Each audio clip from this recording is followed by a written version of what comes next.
talents at all. I didn't read into it, I didn't look at builds or anything, so this is completely new for me. And I must say, I logged into all of the classes that I enjoy and might play in Dragonflight, but I am overwhelmed. Very, very, very overwhelmed. There's so many options, it's insane. I don't know what to pick, what to do. I went on Wowhead and I compared the builds that they had on Wowhead with the default build that Blizzard gives you, and I just picked a bit from the ones in Wowhead and picked a bit from the standard one, the default one in WoW, and made my own version, but I haven't tested it yet because I don't know what to do in retail at the moment to test it, except for hitting a dummy all day, which I don't really like. I thought, why not read all the new talents for Rogue together? So, let's get started. So I just found myself a cozy spot in Stormwind City, and that's where I'm gonna read everything. Also, this is the new interface, the new UI. Looks pretty nice, but I must say that I still got Bartender on because I have a lot of keybinds and they're not as easy to add within the standard interface. You need to know what all the bars are, and it's just too much of a struggle. I didn't really do it. So, there's two main specs that I always played. Combat Rogue is my favorite. It's an outlaw rogue in retail, and I never really got into outlaw rogue as much as I liked combat rogue in classic. I still enjoy outlaw, but the roll the dice thing, it's just something I absolutely hate. I hate it. They should get rid of it. But I also like Assassination. I usually just switch between the two, it depends a little bit, but for the sake of today's video, and to kind of keep the nostalgic feeling for the rogues out there that didn't play Outlaw, I'm gonna read the Assassination talents. So I'm gonna move this to the side and let's do this. There's the new talent trees are divided into sections. There's the rogue, the general rogue class section on the left, and then we got the specialization on the right, and you get a specific amount of talent points that you can put into trees, kind of like the talent trees we know from classic. And you can switch back, you can adjust these talents at all times, as long as you're not in combat, I believe, but you don't need any item or you don't need to be in a rested zone. And here at the bottom, you guys can see it because my face is there, but at the bottom you can save the build, you can give it a name, you can save it, and you can create multiple builds. I imported, or I selected the default build that Blizzard has added for every class, and this build should be pretty decent for most situations in the game, and I just tweaked them a little bit. So let's start with the rogue talents, and remember these are available for all specializations.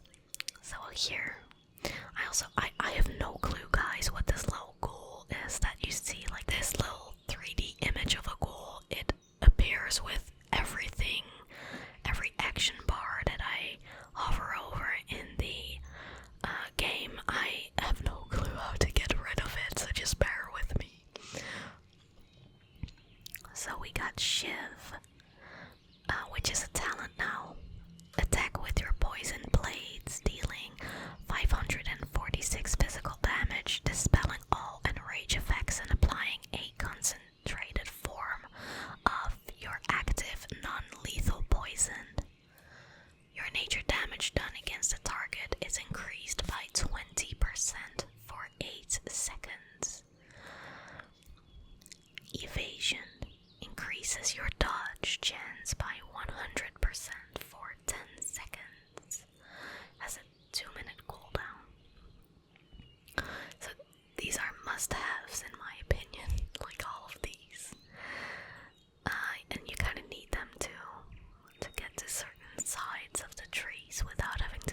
provides a moment of magic immunity, instantly removing all harmful spell effects. The cloak lingers, causing you to resist harmful spells for 5 seconds. Master Poisoner increases the non-damaging effects of your weapon poisons by 20%. This is a passive. Now, these are quite funny because you got 2 options to pick. We got Numbing Poison. Coat your weapons with a non-lethal poison that lasts for 1 hour. Each strike has a 30% chance of poisoning the enemy, clouding their mind, and slowing their attack and casting speed by 18% for 10 seconds. The other option is Atrophic Poison, which coats your weapon with a non-lethal poison, and each strike has a 40% chance of poisoning the enemy, reducing their damage dealt by 3.6% for 10 seconds. Then, Nimble Fingers, a passive that the energy cost of Fanes and Crimson Vial is reduced by 10, so that's pretty nice. I use that pretty often. Then we have Gouge, I think that's how you say it. I didn't pick it, but it's a classic rogue ability. I also find myself never using this, actually. Blackjack, a passive. Enemies have 30% reduced damage and healing for 6 seconds after blind or sap's effect on them ends. Then we have Tricks of the Trade. Probably, for sure this will be an option I'll pick when I make a mythic or a dungeon or a raid build or something like that. It's a must-have in that situation, I guess. We have Shadowrunner, which makes you move faster while being in stealth or using Shadow Dance. I did not pick Improved Wound Poison, making it like stack 2 times. Fleet-footed, movement speed increased by 15%. Iron Stomach increases the healing you receive from Crimson Vial, healing potions and health stones by 25%. Improved Sprint, which reduces the cooldown by a minute. Prey on the Weak. Enemies disabled by Cheap Shot or Kidney Shot take extra damage for 6 seconds. Shadow Step, which allows you to step through the shadows. I was about to say I kind of remember picking that, but I picked it in the other build. So there's like doubles you can pick, so you gotta keep an eye out for that.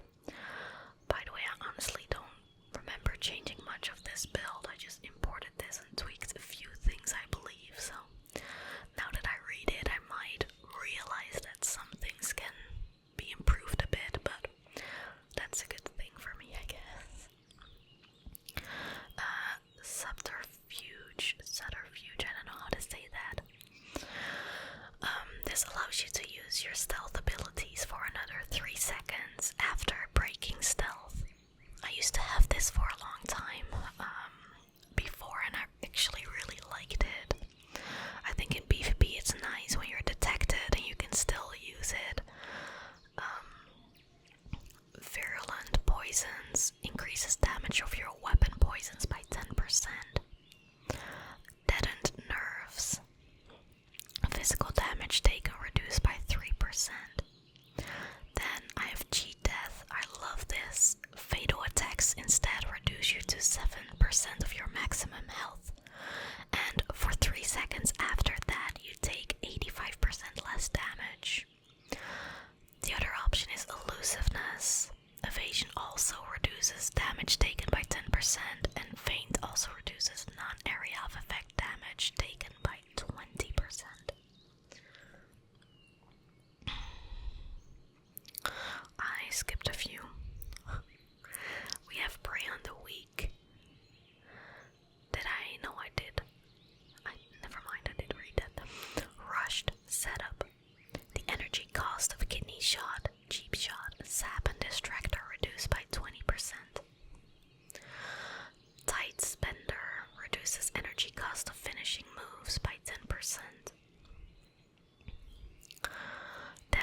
increases your versatility by 4%. I believe it's gonna be 2 if you only picked one out of the 2 ranks. Like some talents, you can put more points in it. Then we have Night Stalker. Abilities do more damage while being in stealth. Vigor increases maximum energy by 50 and energy regeneration by 10%. This is super nice in my opinion. Acrobatic Strikes increases the range of your melee attacks by 3 yards. Improved Ambush. Ambush generates 1 additional combo point. Leeching Poison adds a leeching effect to your lethal poisons, granting you 12% leech. I think this is very nice. I always feel like rogues heavily lag something like this, so this is nice. Critical strike chance increased by 1%. Critical strike damage bonus of your attacks that generate combo points increased by 10%. Recuperator. Slice and Dice heals you for up to 1% of your maximum health per 2 seconds. Wait, what? I did not even read this yet. So, a thing I really dislike about Rogue, and especially in retail, there's so many classes that are such high survivability. They're mobile, they can heal, they're impossible to kill. As a rogue, I felt so squishy. There's only Crimson Vial that barely heals me and has such a long cooldown. This would actually be something that would be nice for me and could make Rogue more enjoyable. I might pick that one up. Okay, Alacrity. Your finishing moves have a 10% chance per combo point to grant 1% haste for 15 seconds, stacking up to 5 times. Soothing Darkness. You're healed for 30% of your maximum health over 6 seconds after gaining Vanish or Shadow Dance. Bro, what? This is so useful. This is so nice. I feel like I should just pick all the healing ones to kind of get rid of this like bad feeling, bad experience I have with rogues and them being squishy. Seal Fate. When you critically strike with a melee attack that generates combo points, you have a 100% chance to gain an additional combo point per critical strike. 100%. Cold Blood increases the critical strike chance of your next damaging abilities by 100%. I could kinda like pick this to proc this thing, because you'll critical strike for sure, and then you'll trigger this. Could be nice, but then you need to pick this in order to get this tree activated, or this branch. Echoing Reprimand. Deal 2,614 arcane damage to an enemy, extracting their anima. To anima charge a combo point for 45 seconds. What? Damaging finishing moves that consume the same number of combo points as your anima charge function as if they consumed 7 combo points. I have no idea what I just read. Anima charge, what? Then we have 2 options here. Deeper Stratagem. Finishing moves that consume 5 combo points or more have increased effects and deal more damage. And this is Marked of the Death. Marked for Death instantly generates 5 combo points. Cooldown resets if target dies. Okay. Then Thistletea restores your energy by 100% and your mastery is increased, and it has 3 charges, a 1-minute recharge. This can make the class and the rotation go quite faster. Like sometimes you really need to wait for that energy, and this can be nice. This does something with anima charges, and I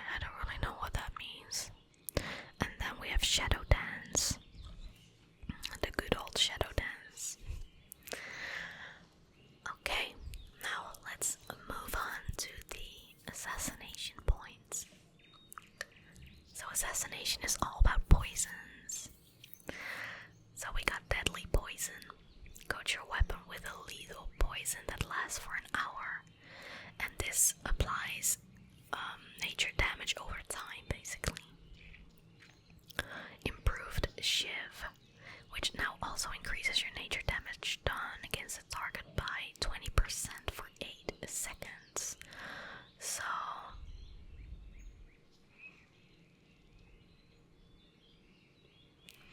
So yeah, 20% more damage, which is nice. A venomous wounds, you regain 6 energy each time your carrots or rupture deal bleed damage to a poison target. So if an enemy dies while afflicted by rupture, you regain energy based on its remaining duration. So this is a nice passive. Now here I got Shadow Stab. Then I have cut to the chase. Venom extends and venom. I never know how to say these things, but extends the duration of slice and dice by up to 3 seconds per combo point spent. This can be nice because you don't have to refresh your slice and dice that often. Elaborate planning. Finishing moves grant 4% increased damage done for 4 seconds. Improved poisons increases application chance of your poisons. Bloody mess. Carrots and rupture damage is increased by 30%. Now I picked the first rank by 15. Internal bleeding. Kidney shot also deals up to 2,597 bleed damage over 6 seconds. Which makes it more, it makes you more likely to use kidney shot, because I barely use it unless I really need that extra time to heal or need another interrupt, basically. Thrown precision. Fan of Knives damage is increased by 15% and has a 5% increased critical strike chance. I think Fan of Knives is a nice AoE. It hits a lot of mobs, but it never felt strong, so this is nice. Lightweight Shiv has another charge. So basically we're gonna be using Shiv pretty often. Fatal Concoction increases damage of your poisons. Poisons are also increased a lot, like the damage. Improved Carrot deals 50% increased damage, has no cooldown when used from stealth and for 3 seconds after breaking stealth. So you can easily apply it to another target or something. Intent to Kill. Shadow Step's cooldown is reduced by 33% when used on a target afflicted by Carrot.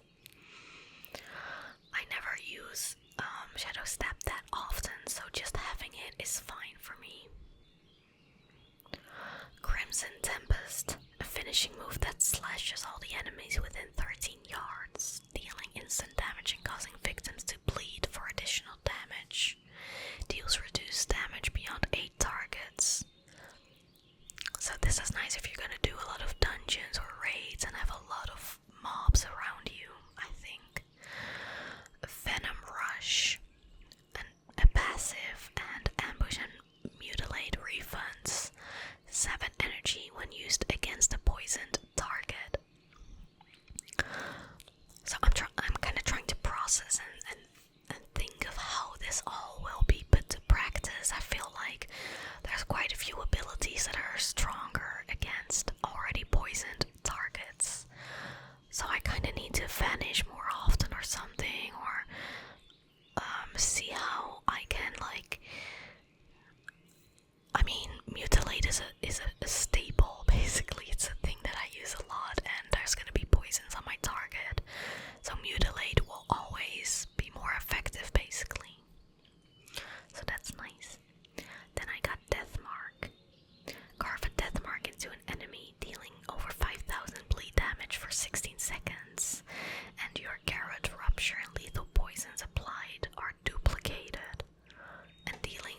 50% of normal damage.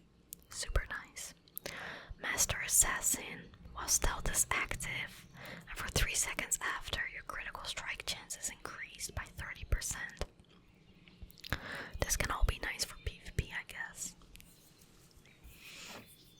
Exsanguinate, I guess. Twist your blades into the target's wounds, ouch, causing your bleed effects on them to bleed out 100% faster. Yeah, that makes complete sense. Flying daggers.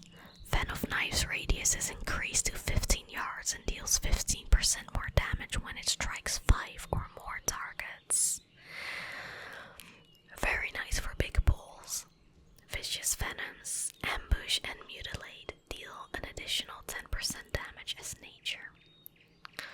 Lethal Dose. Your weapon poisons, nature damage over time, and bleed abilities deal 2% increased damage to targets for each weapon poison, nature damage over time, and bleed effect on them. Okay, Iron Wire. Garrote silences the target for 6 seconds when used from stealth. Enemies silenced by Garrote deal 15% reduced damage. I think this is also nice for PvP. And it's basically kind of a cheap shot with a Garrote combined. Kind of. Systemic failure. Garrote increases the damage of Ambush and Mutilate by 20%.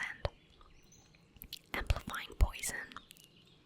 Coat your weapons with a lethal poison that lasts an hour. Each strike has a 40% chance to poison the enemy, dealing 140 nature damage and applying amplification for 12 seconds. Envenom can consume 10 stacks of amplification to deal 30% increased damage, max 20 stacks. Okay, so see, this is way too complicated for me. Twist the Knife. Envenom duration is increased by 2 seconds.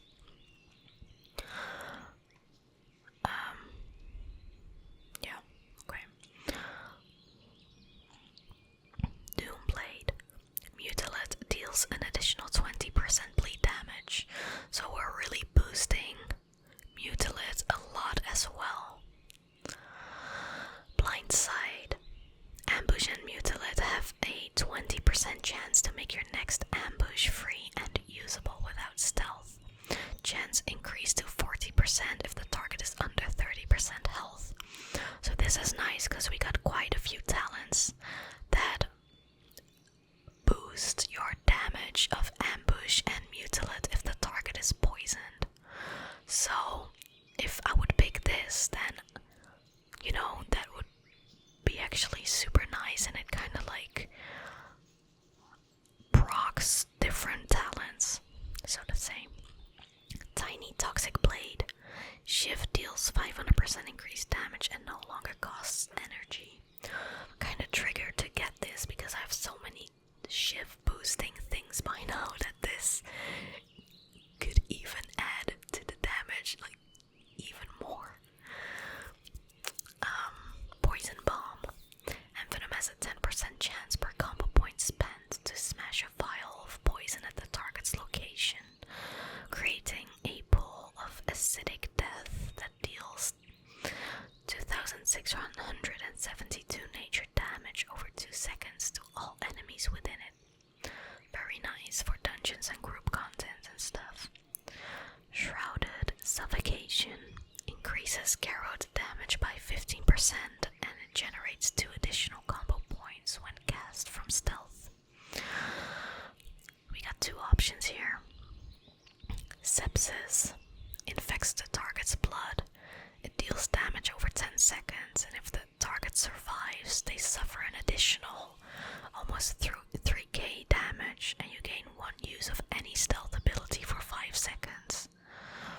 Cooldown reduced by 30 seconds if sepsis does not last its full duration. Sounds pretty nice, but I already feel like I have so many abilities. Having more abilities is more stuff to remember and take into account.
means you need to apply rupture to a lot of enemies.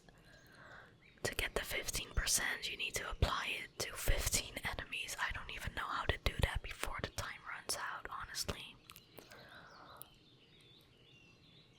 Sounds like something that's not really for me.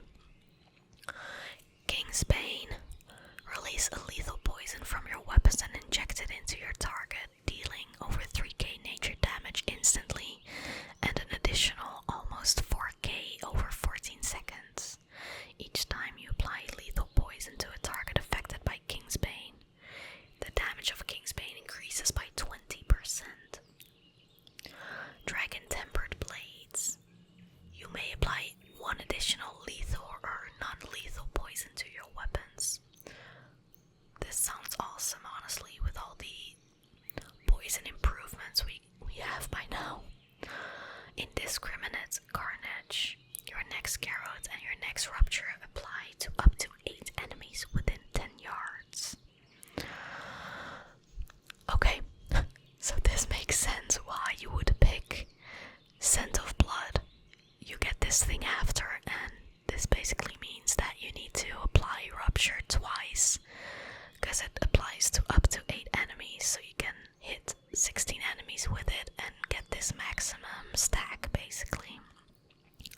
But you need to be somewhere with a lot of enemies, like a Mythic Plus or a Raid or something like that. So yeah, these are all the options. I don't really know what these are, I haven't looked at these. They're PvP passives. Oh boy, okay. PvP passives that you can change. Haven't looked into that at all yet. Also, never really PvP, so it's fine for now. I really like that Valera's here though. She's badass, I really like her. So yeah guys, those were all the rogue talents. It's quite a lot. I still don't know what I want to play. There's multiple classes that I enjoy and that I'm thinking of playing in Dragonflight.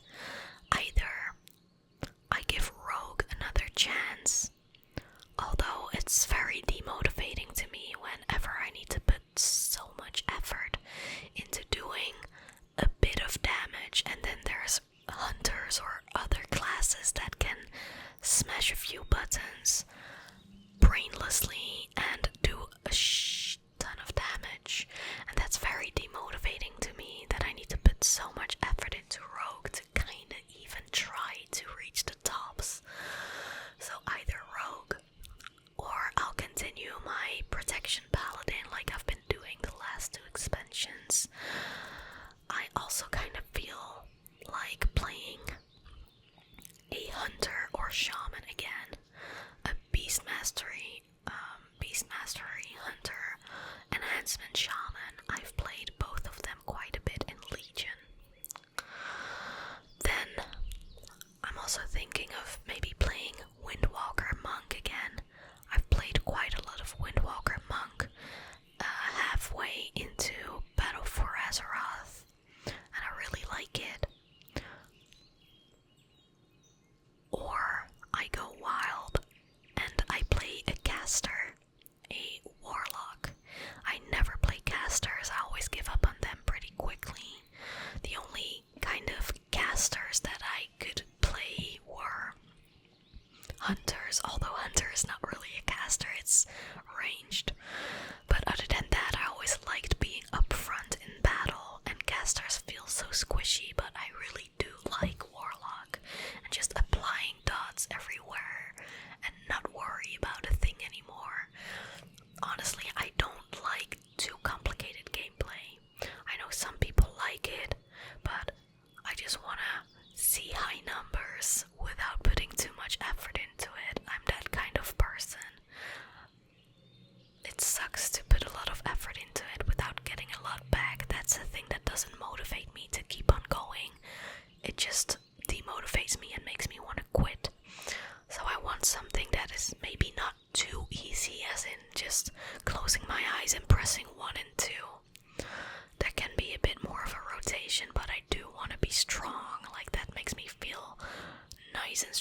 motivated.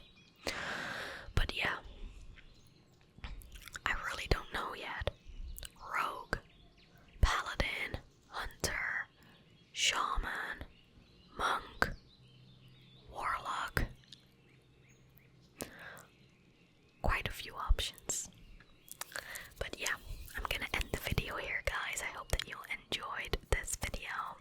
Don't forget to help support me by giving this video a thumbs up, a comment, and by subscribing to my channel, because most of you guys watching my videos are still not subscribed.